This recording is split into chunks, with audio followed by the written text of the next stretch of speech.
बिस्मिल्लाहिर्रहमानिर्रहीम। मैं retired major Asif Ali Khan professor of cardiac surgery बोल रहा हूँ। आज सवालात और जवाबात का दिन है कि हमारे भाइयों ने कुछ सवालात भेजे हैं मुख्तलिफ शहरों से और मैं उसका जवाब दूंगा। सबसे पहला क्वेश्चन है जी हसनैन फ्राम भावल नगर। वो ये कह रहे हैं मेरे चचा के दिल की 3 शरीयानें बंद हैं जिनमें से एक स्टेंट डाला गया है और डॉक्टर साहब कह रहे हैं कि बाकी जगहों पे स्टेंट नहीं डाला जा सकता दवाई ने। ऐसे नहीं होता। आपने उनकी सीडी जिसपे एंजियोग्राफी हुई है वो और जिसमें उन्होंने स्टेंट डाला है वो हमें दिखाएं। अगर उनका एक स्टेंट डाला हुआ तो देखा जाएगा वो आर्टरी चल रही है कि नहीं। अगर बाकी रगों में तंगत है तो देखा जाएगा कि स्टेंट डाल सकते हैं कि नहीं डाल सकते, तो उनका बाईपास भी होता है। तो आप इसको अगर चूंकि दिल की 3 शरीयानें बंद हैं इसको लाइटली मत ले, सीडी लेके फौरन किसी भी कार्डियक सर्जन के पास चल जाएं। वो देख लेगा कि जो स्टेंट डाला है वो ठीक चल रहा है कि नहीं और बाकी जगहों की क्या कंडीशन है, और उसके मुताबिक अगर स्टेंट नहीं डाल सकते तो फिर इसका एक सेकंड ऑप्शन बाईपास ऑपरेशन भी है। तो इसमें तो आपकी कोई मसला नहीं होना चाहिए। आप हमें मिलें तो पिंडी में आ जाएं, नहीं तो आप उधर मुल्तान में या लाहौर में मिलें, किसी भी कार्डियक सर्जन को मिलें तो वो आपका मसला हल कर देगा। हमारे यहाँ जी ज़ैफर साहब फ्राम मानसेरा, उन्होंने कहा मेरी उम्र 22 साल है और जब मैं चलता हूँ तो सांस की किल्लत तो सीने में दबाव महसूस होता है और खाने के बाद दर्द महसूस होता है। CT एंजियो टेस्ट भी क्या है जो नॉर्मल है। तो ज़ैफा अभी 22 साल आपकी उम्र है तो इसमें आर्जा कल्ब यानी कोरोनरी आर्टरी डिजीज नहीं हो सकती। अमूमन 22 साल की उम्र में नहीं होती है, चंद कंडीशन होती है जिनमें होती है, आपकी उम्र में नहीं है। CT जो आपकी नॉर्मल है तो आपको आर्जा कल्ब नहीं है। हाँ अलबत्ता यह है कि और भी कोई प्रॉब्लम होती है कई दफा, और वो उसमें ये होता है कि कई दफा हमारे यहाँ कोरोनरी आर्टरीज हैं LED, वो जब जाती है तो एक मसल में डिप करके फिर नीचे निकल जाती है। तो जब हार्ट कंट्रैक्ट करता है तो उसको स्क्वीज करता है, तंग करता है, जिसकी वजह से पेन होता है। तो वो भी एक आपका एंजियोग्राफी भी टेस्ट करेगा, लेकिन आप प्रॉपर कार्डियोलॉजिस्ट के पास जाएं। आप मंसेरे में रहते हैं तो पिंडी में आ जाए हमारे पास, और आपका अपनी जो CT एंजियो वो भी साथ लेके आए तो देखा जाएगा, इंशाल्लाह आपको ठीक कर दिया जाएगा। इको भी किया जाएगा, देखा जाएगा कोई वैल तो नहीं तंग आपका, वैल तो कोई लीक नहीं कर रहा। और अगर आपकी CT एंजियो देख लेंगे हम वो नॉर्मल हुई फिर आपको फिक्र की कोई बात नहीं है। 22 साल की उम्र में दिल की कोरोनरी आर्टरी डिजीज वाली बीमारी नहीं होती। शुजात साहब हैं फ्रॉम जेलम, उसने लिखा है मेरी उम्र 19 साल है, बहुत टेंशन रहती है जिसकी दिल की धड़कन तेज होती है और मेरी सांस कम और पास का सांस बंद हो जाता है। तो ये ज्यादातर जी 19 साल की उम्र में जब सांस चढ़ना हो, दिल बंद हो या सांस बंद हो, धड़कन तेज होती है, मुंह में ज्यादातर टेंशन से होती है। एक स्ट्रेस या टेंशन इंसान को हो तो उसमें ये प्रॉब्लम आ जाती है। आप चूंकि नजदीक है जेलम तो आप आ जाए हमारे पास, आपके टेस्ट किए जाएंगे, मुख्तलिफ देखा जाएगा। बेसिकली जब भी कभी टेंशन और स्ट्रेस हो तो चंद चीजें होती हैं, सांस चढ़ता है, धड़कन तेज होती है और लेफ्ट साइड पे चुभन की जिस तरीके से सुई मारी है, छुरी मारी है, चुभन वाला दर्द होता है जिसको हम अपनी जुबान में स्टोन हार्ट भी कहते हैं, हम इसे सोल्जर हार्ट भी कहते हैं, कार्डियक न्यूरोसिस भी कहते हैं, एफर्ट सिंड्रोम भी कहते हैं। तो ये मूवमेंट टेंशन की वजह से होता है, लेकिन फिर भी आपको एक दफा चेक करा लेना चाहिए तो इतना बड़ा मसला आपका नहीं, इंशाल्लाह ठीक हो जाएगा। महरीन है रावलपिंडी से, और उन्होंने लिखा है मेरे बेटे को टेट्रोलॉजी फेलो है, वो 14 माह का था तो FSC में दाखिल कराया तो स्पेल की वजह से डॉक्टर ने टोटल करेक्शन करनी थी, लेकिन जब एंजियो की तो उसमें पता चला कि लेफ्ट पल्मोनरी आर्टरी एब्सेंट है। तो महरीन आपसे ये बात है कि मैं इधर पिंडी में ही होता हूँ, माल रोड पे हमारा प्रीमियम डायग्नोस्टिक क्लिनिक है, तो आप अपनी एंजियोग्राफी और बच्चे को लेकर मेरे पास आए।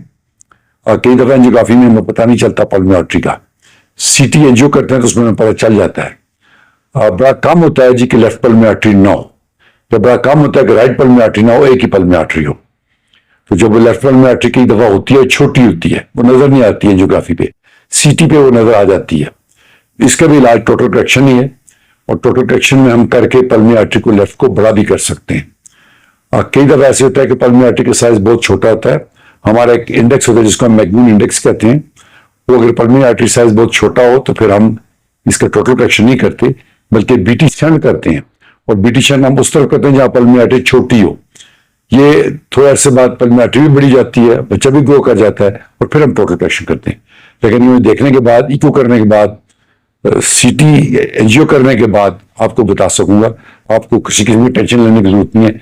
जो स्टेंट डालते हैं वो इसका सोल्यूशन नहीं है, वो कई दफा चलता भी नहीं है और चले भी तो थोड़ा जल्दी बंद हो जाता है। तो हम इसका हमारे पास ऑपरेटिव हल है, या BT शंट होगा या टोटल करेक्शन होगा, हम कर सकते हैं। आप हमें आके मिलें प्रीमियम डायग्नोस्टिक में, सी अपने साथ एंजियोग्राफी की रिपोर्ट बच्चे को लेके आए तो इंशाल्लाह आपको प्रॉब्लम हल कर दी जाएगी।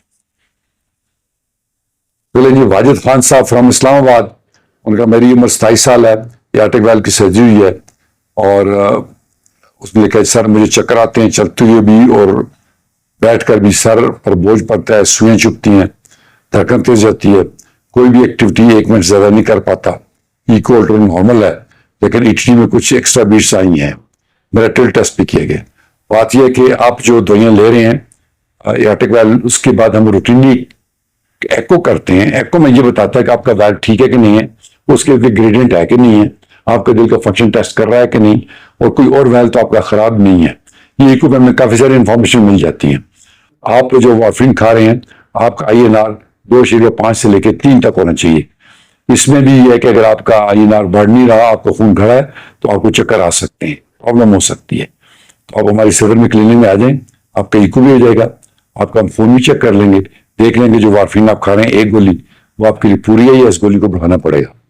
तो अमूमन यार्टिक वाल्व के बाद आप नॉर्मल जिंदगी गुजारते हैं, मसला कोई नहीं होता, लेकिन ये देखना पड़ेगा कि वाल्व की छोटे साइज को तो नहीं डल गया। छोटे साइज का डल जाए तो फिर प्रॉब्लम क्रिएट करता है, या दिल का फंक्शन तो नहीं डाउन चला गया, वो उसके लिए फिर हम आपको दवाइयां देते हैं। तो आप हमारे पास आ जाएंगे, आपका मसला इंशाल्लाह हल हो जाएगा। अगले साहब हैं अजीम साहब, उन्होंने लिखा है जी कि मेरी उम्र 70 साल है, मुझे पूरे दिन में दिल की धड़कन तेज जाती है, दिल बहुत घबराता है। तो अजीम 70 साल की उम्र में अर्जा कल्ब नहीं होता, जिससे पहले भी मैं कह चुका हूँ। दिल की बीमारी इसमें अमूमन कोरोनरी आर्टरी डिजीज नहीं होती, और दिल की धड़कन तेज होना ज्यादातर तो टेंशन स्ट्रेस की वजह से, लेकिन फिर भी हम देखते हैं कि अगर बहुत ज्यादा तेज हो, इसको हम SVT कहते हैं, जब दिल की रफ्तार 140 से ज्यादा हो जाए, उसके लिए हम अलग टेस्ट करते हैं, उसके लिए पोर्टर मॉनिटर भी करते हैं, उसके लिए EP स्टडी भी करते हैं। लेकिन वो देखने के बाद आपको पता चलेगा आप कि अभी तो आप मोस्ट अभी आपको टेंशन है, जिसकी वजह से आपके हाथ पांव सुन हो जाते हैं और धड़कन तेज जाती है। लेकिन एक दफा आप चेक करा लें अपना, सर हम आपको बता देंगे कि ये टेंशन की वजह से या किसी और वजह से। बट अभी आप ये इत्मीनान रखें, मोस्ट प्रॉब्ली अब खान इसी बात कह के आपको टेंशन है, तो आप हमें मिल सकते हैं। मोहम्मद बाबर इकबाल, मेरी उम्र 22 साल है, मुझे माइक्रोवास्कुलर एंजाइना की तशखीस हुई है और हाई ब्लड प्रेशर का भी मसला 3 साल से चलता है। सीने में दर्द भी होता है, रुकने से आराम हो जाता है, एंजियोग्राफी रखने से फौरन आराम हो जाता है, सांस बहुत ज्यादा तंग हो जाती है, इको ECG और एंजियोग्राफी। मैंने पहले अर्ज की कि 22 साल की उम्र में अर्जा कल्ब नहीं होता। जो आप बता रहे हैं माइक्रोवास्कुलर एंजाइना, वो माइक्रोवास्कुलर एंजाइना कोई एक कंफर्म डायग्नोसिस नहीं होती। ये माइक्रोवास्कुलर एंजाइना ज्यादातर डायबिटिक्स में होता है, शुगर वाले में होता है, 22 साल वालों में नहीं होता। 22 साल वालों में एक तो टेंशन होती है, और नंबर 2 कि मैंने बताया कि जो बड़ी इंपॉर्टेंट आर्टरी होती है LED, वो दिल के ऊपर होती है, कई दफा दिल के ऊपर होकर दरमियान में मसल में चली जाती है, फिर बाहर निकल आती है, जैसे अंडर पास होता है। जब मसल में जाती है, जैसे दिल का धड़कन दिल चलता है तो उसको बंद करता है, स्क्वीज करता है, जैसे आपको एंजाइना होता है, वो माइक्रोवास्कुलर एंजाइना नहीं है। तो इस टर्मिनोलॉजी से मैं इत्तेफाक नहीं करता हूं जो आपको है। आप मेरे पास आ जाए, मैं देख के सारा रिकॉर्ड ले के आपको बता दूंगा। 22 साल की उम्र में मुंह में दिल की प्रॉब्लम नहीं होती। साइकोलॉजिकल प्रॉब्लम हो सकते हैं, कई लोगों को ये सफेगिस की मोटिलिटी के डिसऑर्डर्स होते हैं, हार्ट का प्रॉब्लम होता है, इंजेक्शन खाने से भी ठीक हो जाता है। तो आप रिलैक्स करें, आज कल आपको नहीं आया, मेरे पास आ जाए, सारे टेस्ट लेके आ जाए। 22 साल की उम्र में ये प्रॉब्लम नहीं था। माइक्रोवास्कुलर एंजाइना कोई ऐसा एंजाइना नहीं होता। और आप जो दवाइयां खा रहे हैं वो सारी की सारी दिल की दवाइयां खा रहे हैं, ब्लड प्रेशर की गोलियां खा रहे हैं। 22 साल की उम्र में ब्लड प्रेशर भी नहीं होता। एक चीज होती है 22 साल की उम्र में, 1-2 बीमारियां होती हैं, हमें वो देखना कि वो तो नहीं है ना।